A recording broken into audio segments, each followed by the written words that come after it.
Kalau kamu, apa alasanmu menuhankan Tuhanmu? Oke. Nggak tahu.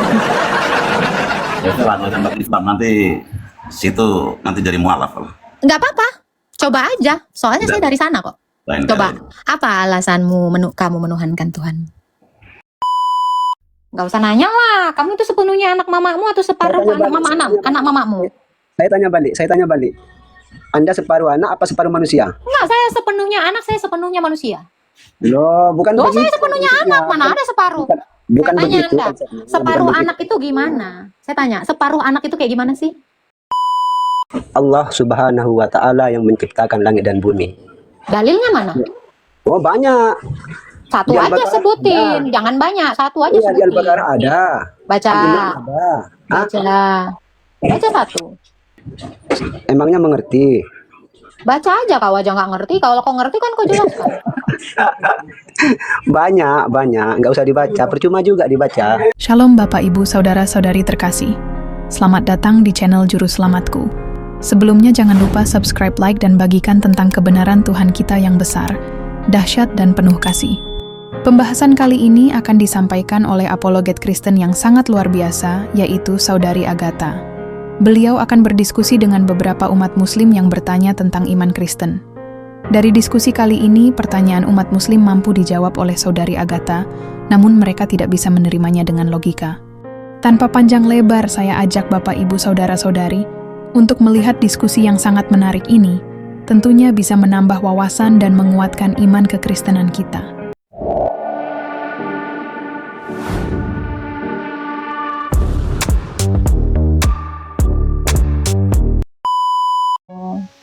Ya.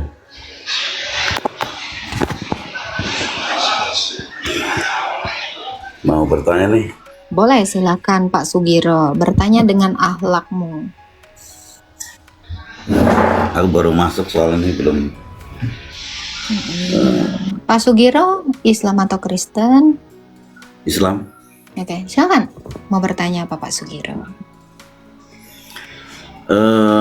Yesus itu Tuhan ya, itu temanya. Tuhan Yesus adalah Rasul ya.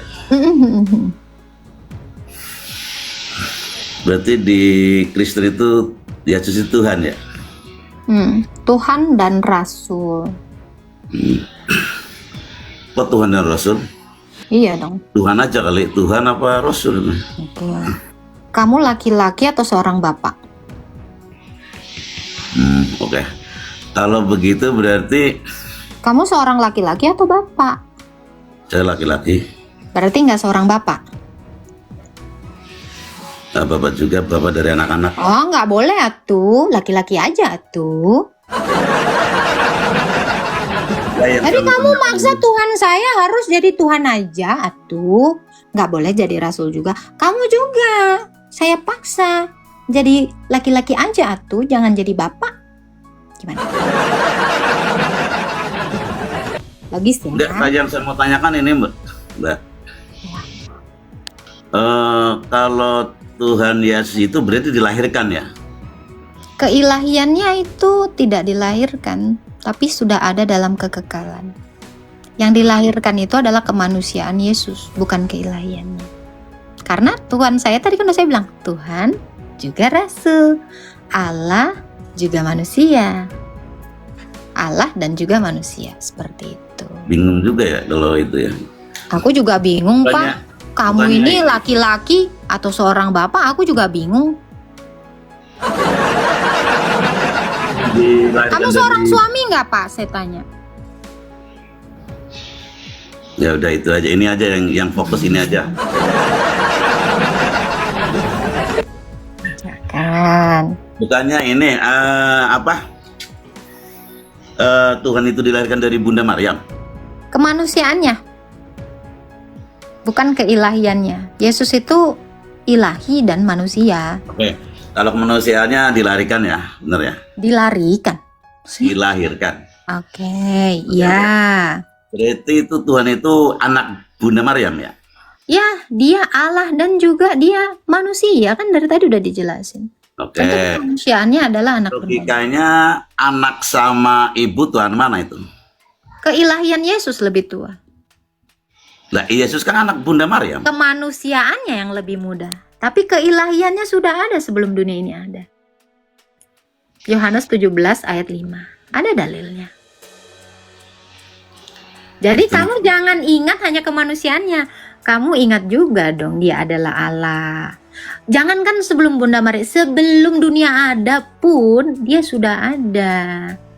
Itu dalilnya mana sayang? Wahyu 1 ayat 8. Sudah ada, yang ada dan yang akan datang, yang awal dan yang akhir, yang maha kuasa. Itu dalilnya di dalam Wahyu 1 ayat 8. Pak, aku tanya Pak, Bapak baru ada sekarang?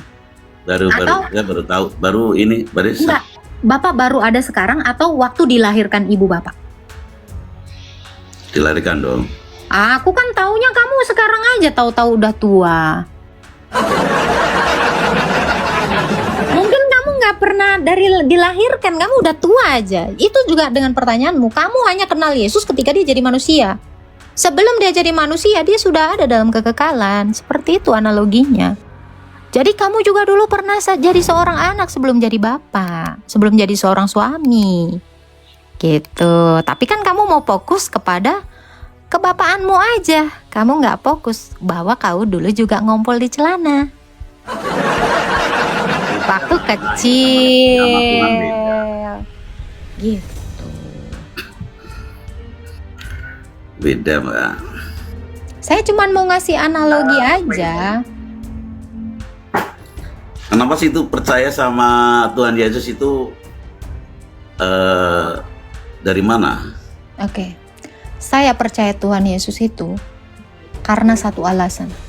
Dia bisa membangkitkan orang mati. Cuman itu aja alasan saya menjadi percaya. Kenapa? Karena, sabar dulu. Karena kalau saya mati nanti, dia bisa membangkitkan saya. Itulah harapan saya, supaya saya beroleh hidup kekal. Saya tidak butuh uang, saya tidak butuh jodoh, saya tidak butuh dunia ini. Kenapa? Karena tidak bertuhan pun saya bisa dapat semua itu. Orang ateis saja kan bisa kaya, bisa punya suami, bisa tenar gitu. Tetapi yang tidak dimiliki orang lain adalah orang-orang atau manusia-manusia yang ada di dunia ini adalah kebangkitan. Nah, makanya kenapa saya percaya kepada Yesus, karena dia punya kebangkitan. Nanti saya kalau mati, saya akan dibangkitkan oleh dia kalau saya percaya. Jadi saya bertuhankan Tuhan Yesus itu bukan karena supaya dapat duit, bukan supaya dapat jodoh, bukan supaya saya dapat kerjaan, bukan supaya saya dapat gelar, bukan supaya terkenal, bukan. Tapi supaya dia bisa membangkitkan saya. Itu aja alasannya. Karena Tuhan mati, bangkit lagi gitu ya? Dia juga membangkitkan orang mati. Banyak kok.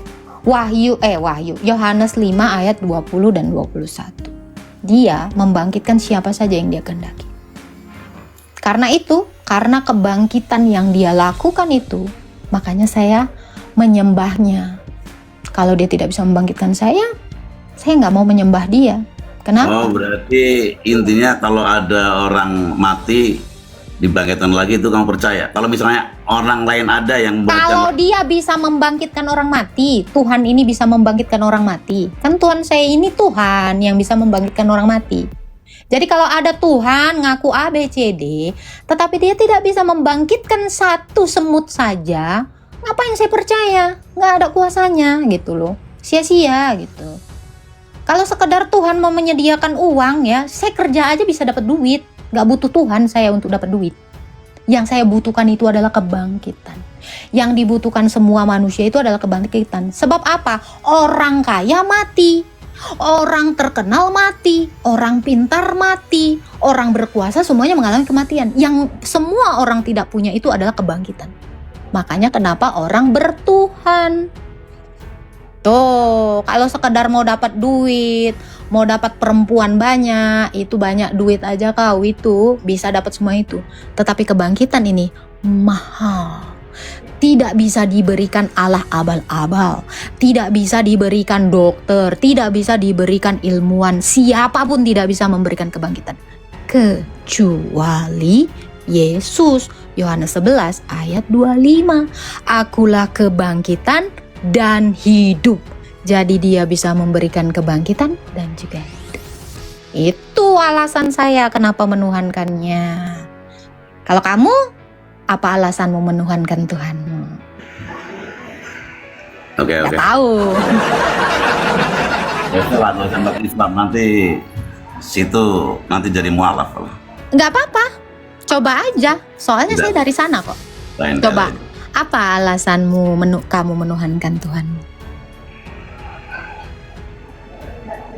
Nggak tahu?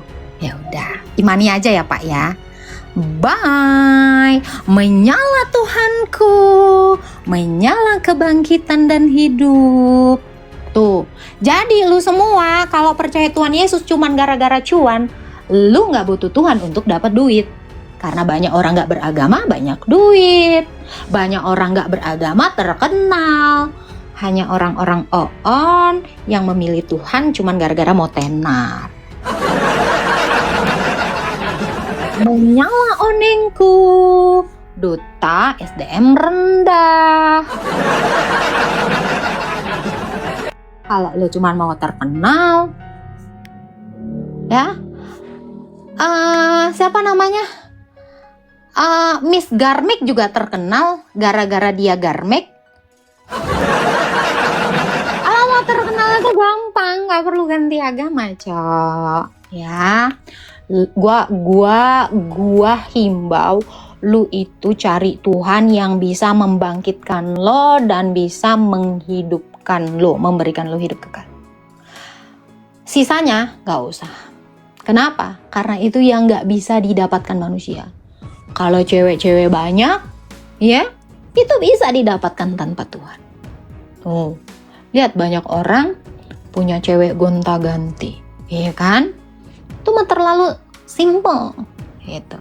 Tapi kebangkitan dan hidup itu nggak akan pernah, menyala Indonesiaku. Sekali lagi dong. Gitu. Halo Yasin. Halo, assalamualaikum. Waalaikumsalam Kek. Silakan Kek mau bertanya. Kenapa diturunin Kak? Kan katanya tadi mau pakai baju dulu, ya saya kasih kesempatan. Sudah. Taklah.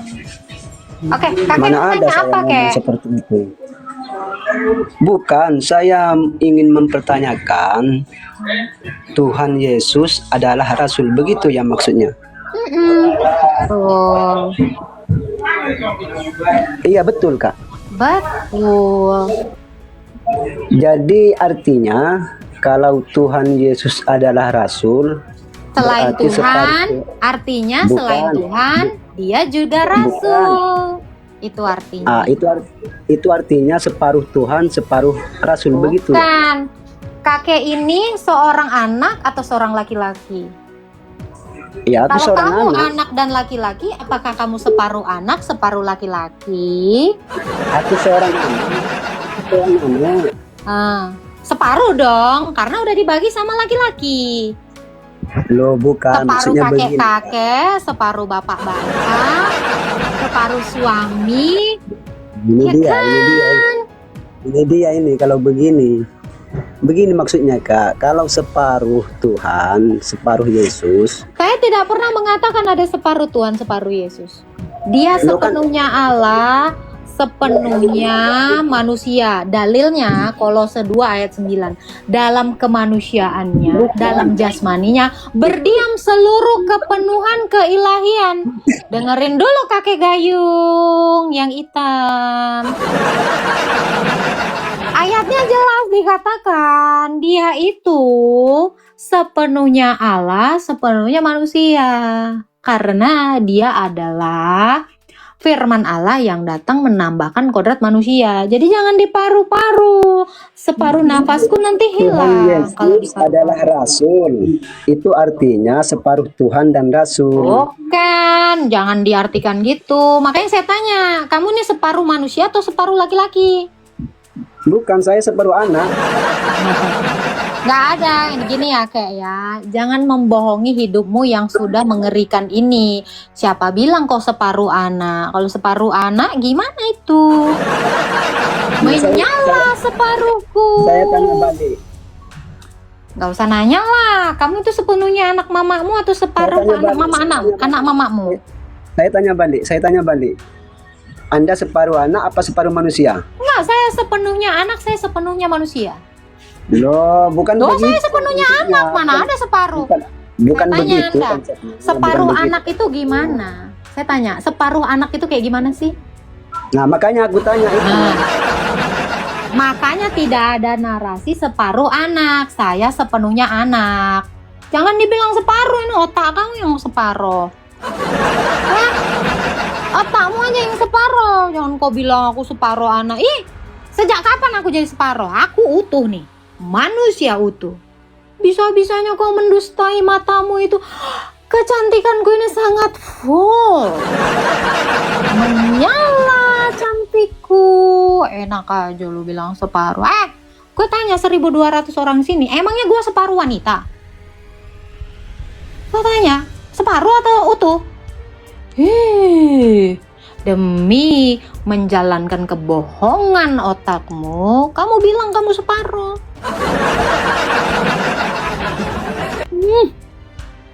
Nih, tapi aku percaya ya, ketika dia mengaku separuh, emang separuh otak. Nih, kita buktikan kalau dia separuh. Jangan diturunin lah. Oke, Belum selesai. oke, kamu agama apa?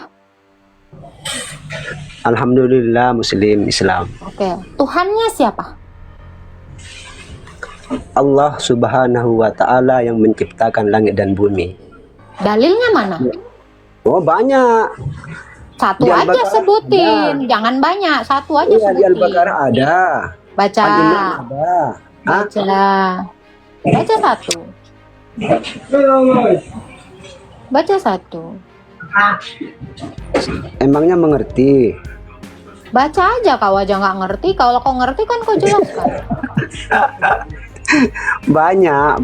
Nggak usah dibaca. Percuma juga dibaca. Kalau banyak tunjukkan satu. Buka aja itu Al-Baqarah. Al-Baqarah Al-Imran. itu apa? Surat. Surah Al-Baqarah. Oke. Bukan surah Al-Baqarah. Ya surah lah. Quran Bukan. surah Al-Baqarah. Bukan. Setengah. Hmm. Oke, itu Quran. Itu Quran nggak? Hah? Itu di Hah? dalam Quran. Al-Baqarah itu di dalam Quran. Iya betul. Oke, Quran itu baru ada abad keberapa? Menurut kata abad. Ya kau cari tahu lah. Kau cari di Wikipedia itu baru ada di abad 7. Jadi pernyataan kamu itu baru ada di abad 7. Lebih duluan Tuhanku mengatakan dia menciptakan langit dan bumi. Kalau Allah itu Ya, itu adalah narasi abad 7. Tapi Tuhan saya sudah menarasikan itu lebih awal 7 abad dibandingkan narasimu. Kamu kalah start. Coba kamu datang di 3 sebelum Masehi. Mungkin aku percaya. lihat ini kata. Oke, bye. Aku jadi duta abad 7. Tak mau. Ya, minimal duluan ada dong. Menyala abad 7-ku.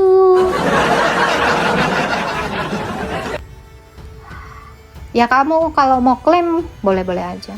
Nggak masalah. Tuhan saya juga mengklaim lebih awal. Kita main tua-tuaan aja. Ya, gitu. Ya, begitulah penjelasan dari Saudari Agatha. Bagaimana menurut pendapat Bapak Ibu, Saudara-saudari setelah melihat video tersebut? Tentu kita semua pasti merasa terberkati dan juga menambah wawasan tentang juru selamat kita, yaitu Tuhan Yesus Kristus. Mari kita sama-sama belajar terus tentang kebesaran dan kebenaran Tuhan Yesus Kristus melalui video-video selanjutnya. Shalom, dan Tuhan Yesus memberkati.